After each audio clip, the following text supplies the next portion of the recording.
been a decade of breakthroughs and developments in medicine and psychiatry. Scientists have developed a new technology to cure mentally ill adults. With the use of electroshocks, the minds of sick patients are being wiped clean, giving them a fresh start.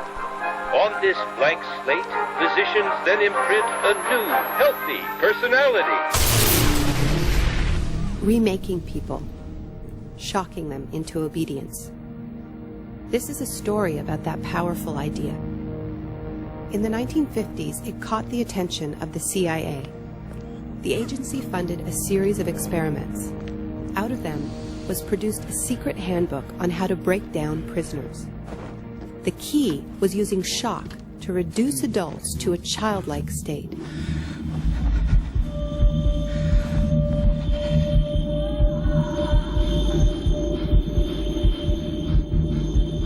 It's a fundamental hypothesis of this handbook that these techniques are in essence methods of inducing regression of the personality. There is an interval, which may be extremely brief, of suspended animation, a kind of psychological shock or paralysis. Experienced interrogators recognize this effect when it appears and know that at this moment the source is far more open to suggestion, far likelier to comply than he was just before he experienced the shock.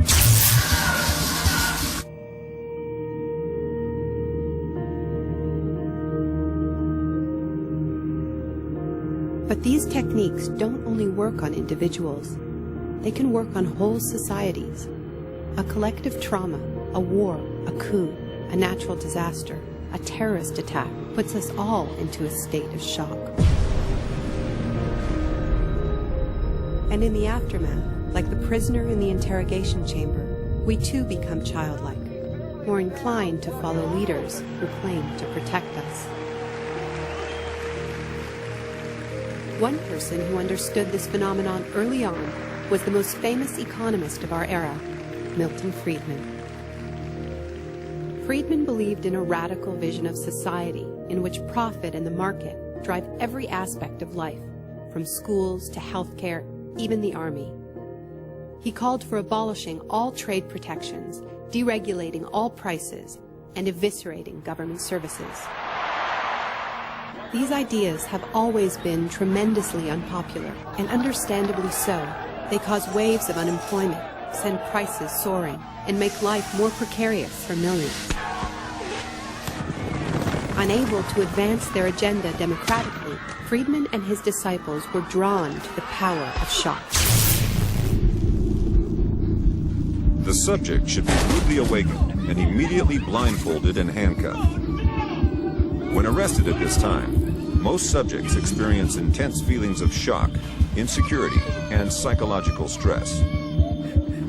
The idea is to prevent the subject from relaxing and recovering from shock.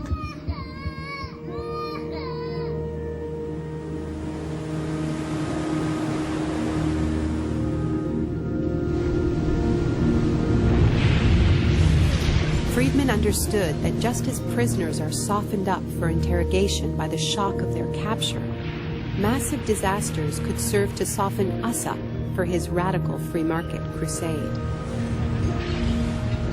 He advised politicians that immediately after a crisis, they should push through all the painful policies at once before people could regain their footing. He called this method economic shock treatment. I call it the shock doctrine. Take a second look at the iconic events of our era, and behind many, you will find its logic at work. This is the secret history of the free market.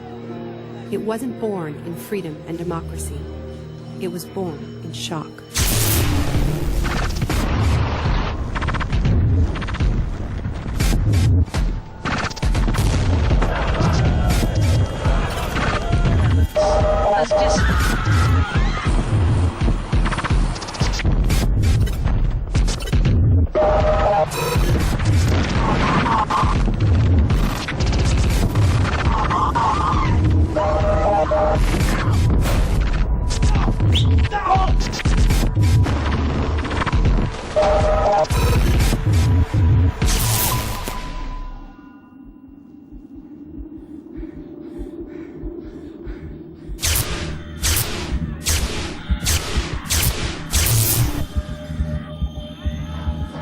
Isolation, both physical and psychological, must be maintained from the moment of apprehension.